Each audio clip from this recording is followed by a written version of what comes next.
Hello and good evening and welcome to Green TV PATT Foundation Live.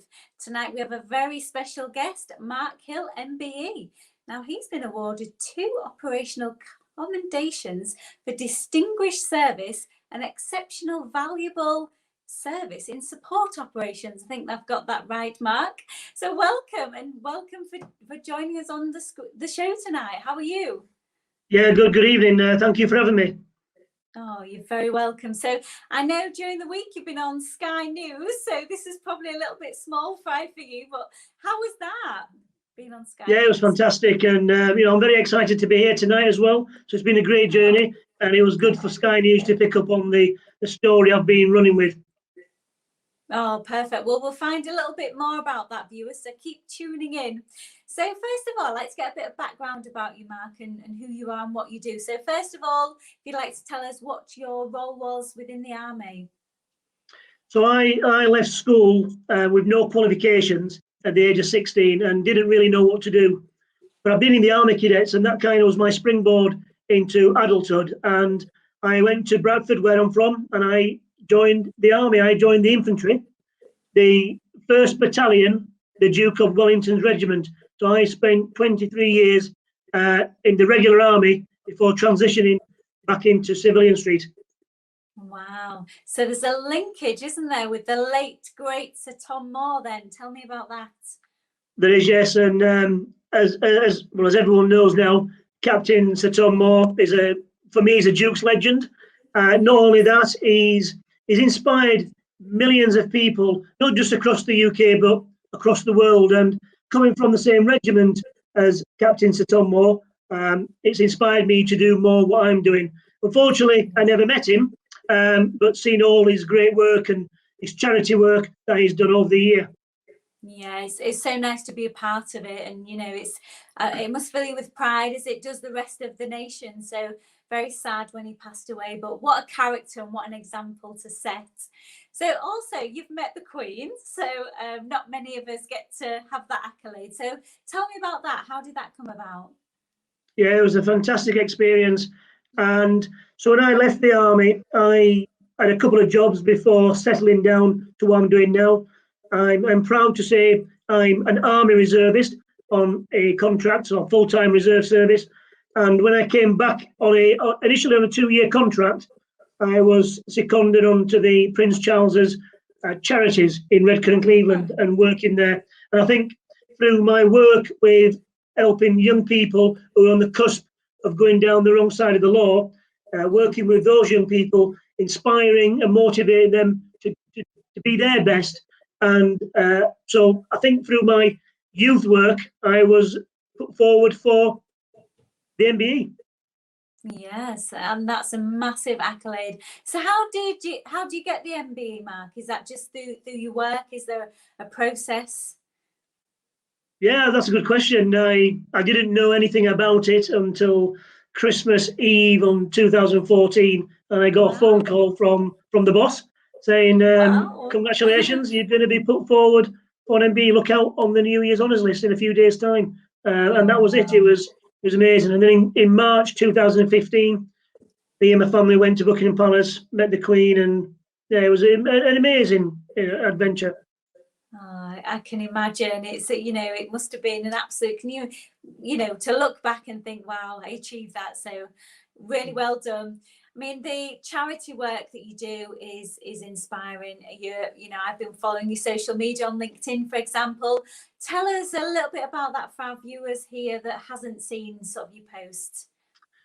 Yeah, so I'm very, in the recent years of maybe last 4 or 5 years, I've been very passionate about giving something back, and that for me has been through physical fitness awareness. Okay. I've been lucky. I've been running from the age of 8 when I joined my local running club in Cleckheaton, just outside Bradford, and to promote mental health awareness. I've lost a couple of friends, close friends, through suicide, and for me, it's about promoting mental health awareness and reaching out. And I think you will agree with me, Gail, that I think 99.99% of people, if you ask them something or reach out, others will help you.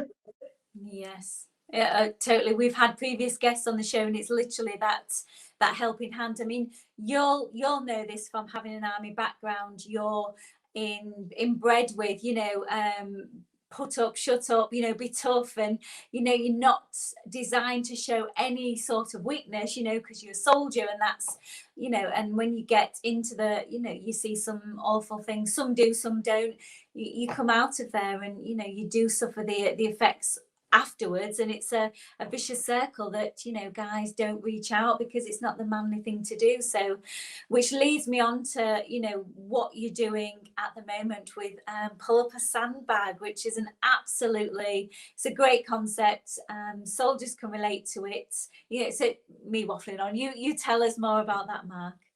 Yeah, definitely. It's so around about 2016 I had this idea of, it's difficult, as you mentioned earlier, for young men in particular to reach out and talk. And I think 2021 moving forward, it's open that people can talk about hopefully their problems and get some help.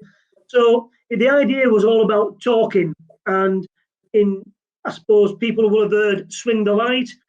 Pull up a sandbag is an army or a military kind of terminology where, pull up a sandbag, somebody's telling a story, a date, and for me it was all about connecting people to talk about, if they're suffering from mental health issues, to talk about it. So that's the reason why I set it up, and for instead of talking to people, to try and have some kind of visual representation of maybe the weight people are carrying.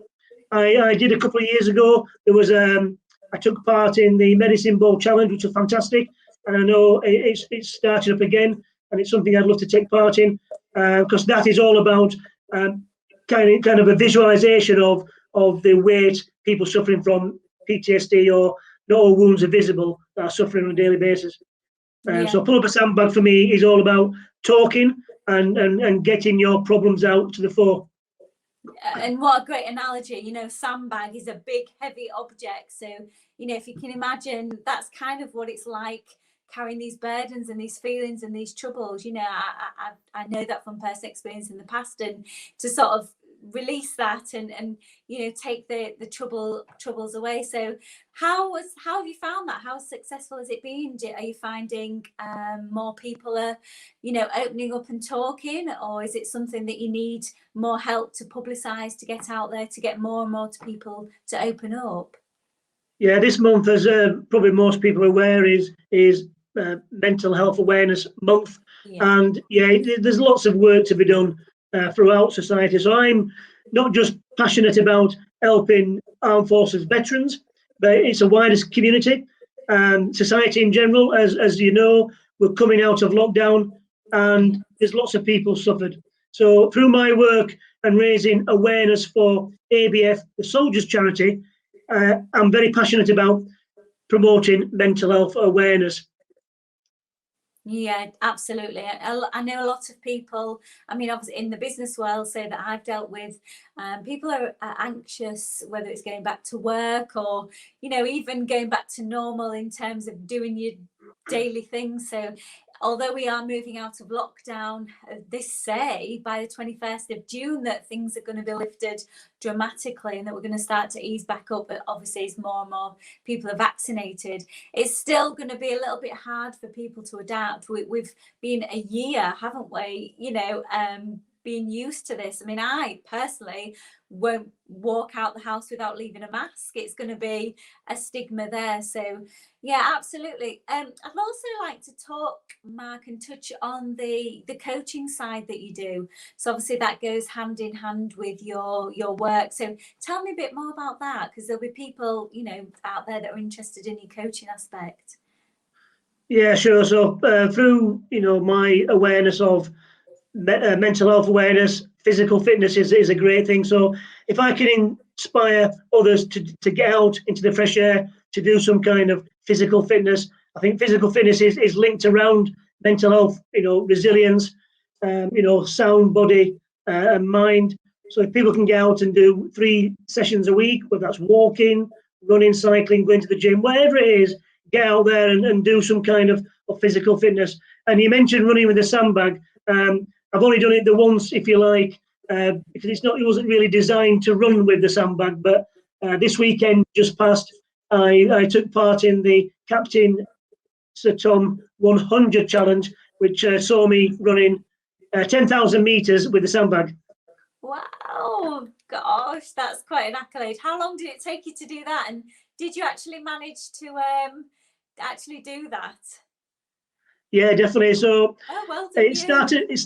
It started last Friday and covered the weekend up to Bank Holiday Monday. So I decided to do something every day, and it's been a bit of a bizarre journey because I'm training for the Great North Run for the Soldiers Charity to raise money for them. And one of my local runs, I came across, it's a bit funny, a pheasant, and a wild pheasant, and it started running. It was mimicking my running. So I stopped, got my phone out and ran up and down a few times to record it.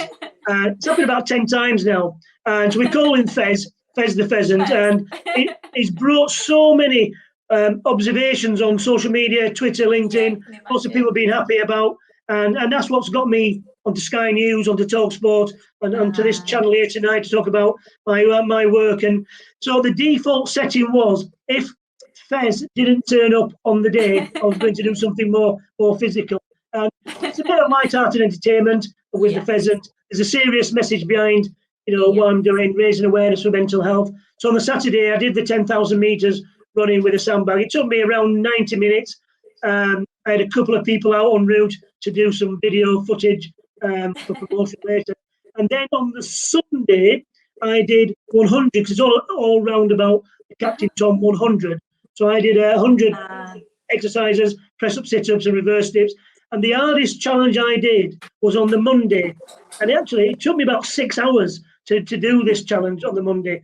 And I wanted to say thank you to Captain Sir Tom Moore in 100 languages. So I learned the languages, how to say thank you, in batches of 10.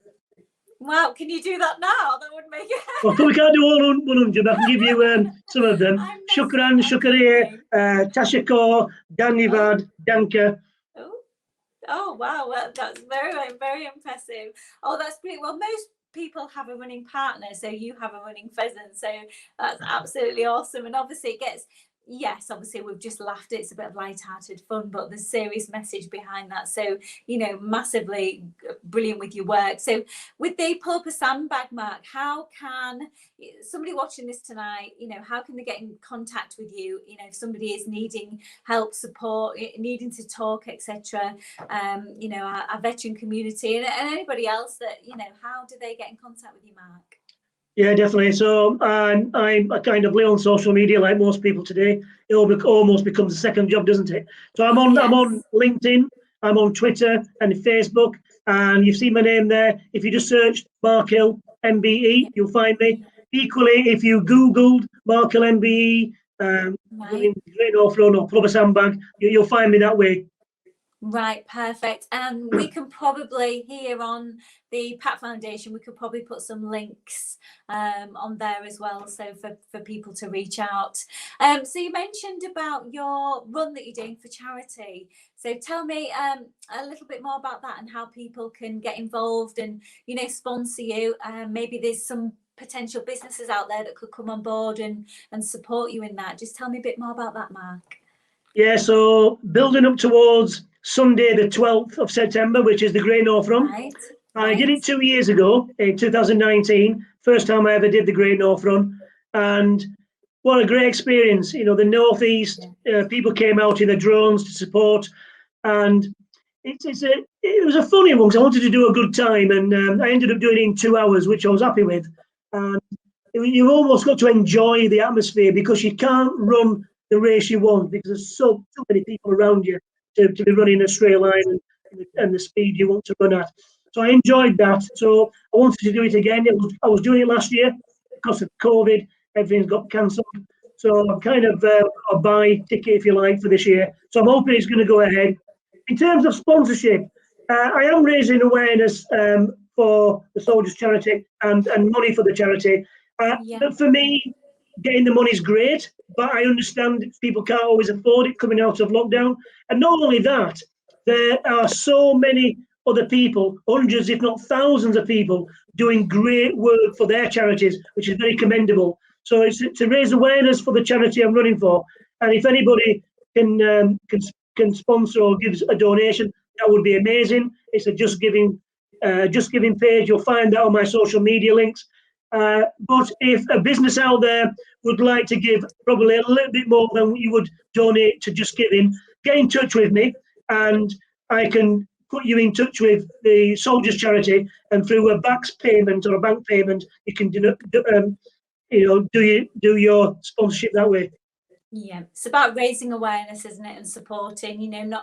Obviously there's a common goal there to raise some funds to help, but it's more about the spirit of it and actually doing it. So good luck with that. I mean, we'll help you here at the PATT Foundation as much as possible, and I know the Green Task Force will be 100% behind you as well. So in fact, we might have to ask Andy Steele to maybe get a Green Task Force t-shirt for you. Maybe you could run in that for the veterans. So we'll see. That's another conversation. But going back to obviously the Sir Tom Moore, and you spoke it in 100 different languages.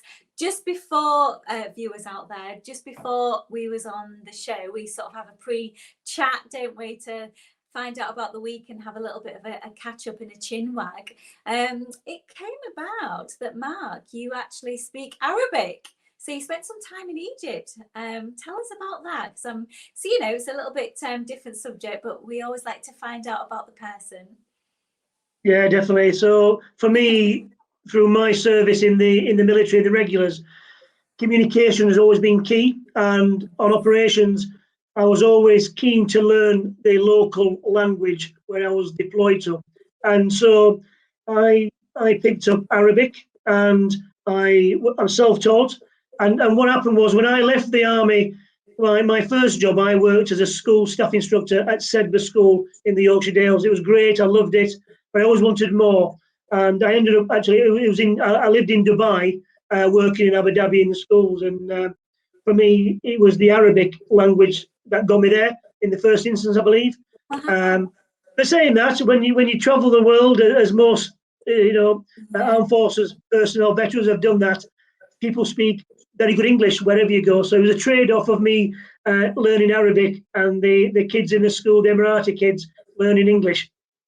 Oh wow, it's still a good sort of their personal skill to learn, and sort of take that with you. So well done on that. We've had quite a few comments, Mark, throughout the show in the group chat, and people thank you for all your comments and words of encouragement. The general consensus is awesome work, Mark, that you're doing, great work that you're doing. Will support and fully be on board as much as possible. I had the privilege of meeting you up in Middlesbrough and was tree planting when the Mayor of Middlesbrough, Andy Preston, who's also been on the show, came down. So we're all linking together, we're all sort of building that community and working together. So it's really inspiring, and it's I don't consider any of this work, or it's all good fun, and it's a good feel good factor. So look out, everybody, for the various links. I think we've posted some on the show, but you can find them on throughout PATT, and obviously Mark. If you type in his name at Google, that's probably the best linkage, actually. I think that's how I found you on Twitter initially, was you can find anything in Google, can't you? So type in there to get in touch. Is there anything else you'd like to say to our network out there before we sign off for tonight? Thank you so much for coming on the show. It's been amazing, and what you're doing, just keep going. We need more people in the world like you, Mark, for sure. Oh, thank you. Thank you for having me. And the listeners out there, coming out of lockdown, moving forward, I'm inspired to help other veterans from all three services and the community as well. If people are struggling, please reach out to somebody. Speak about your problems with your family, your friends, with others. Always reach out to me. I can help out and put you in communication with others that can help. But equally, people outside the armed forces family, if you're struggling, just still get in touch with me. I'm still passionate about helping everybody. But equally, on the other side of the coin, if you know of somebody who may be struggling, then you reach out. You have that helping hand. Pull up that sandbag, have that conversation, and let's look after each other. Yeah, sometimes it's just a simple how are you, you know, and how people underestimate the power of talking and reaching out. It's more valuable than any prescription drug out there. You know, it's much better to speak about your problems, as everybody's realizing. So it's just making that leap of faith, isn't it? So well, thanks ever so much. It's been a great show, really interesting, really worthwhile. I've loved speaking with you, Mark. I shall wish you all the luck in the world with your North Run and everything else that you're doing, and let us know if you need any help in the future. And yes, enjoy the rest of your evening, everybody. Thanks again. It's been bye from Gail Acaster.